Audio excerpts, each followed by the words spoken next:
Hello అండి అందరికీ.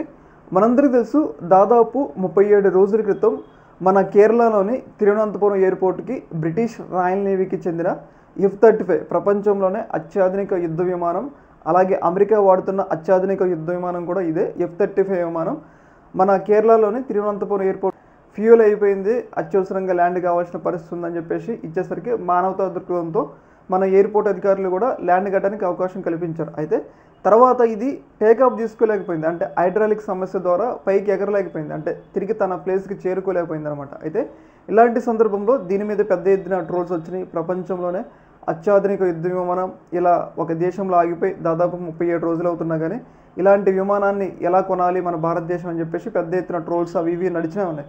అయితే దాదాపు ఇలా కొనసాగుతున్న సందర్భంలో, ఇలా ట్రోల్స్ ఇవన్నీ కొనసాగుతున్న సందర్భంలో రీసెంట్గా బ్రిటిష్కి సంబంధించిన కొంతమంది టెక్నీషియన్స్, ఈ F-35 విమానానికి సంబంధించిన టెక్నీషియన్స్ పెద్ద ఎత్తున వచ్చి దాన్ని మొత్తం పార్ట్లకు ఉపదేశి ఎక్కడ సమస్య ఉందో వాటన్నిటిని గుర్తించి వాటన్నిటిని కూడా సార్ట్ అవుట్, అంటే పూర్తిగా టెక్నీషియన్స్ వచ్చి దానికి రిపేర్లు అన్నీ చేయడం జరిగింది.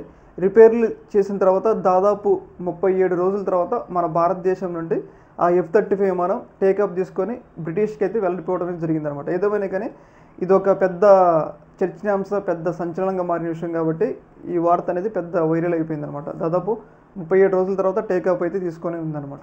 ఈ యొక్క అంశంలో మీ యొక్క అభిప్రాయం కింద కామెంట్ తెలియజేయండి. ఓకే మరి, థ్యాంక్ యూ.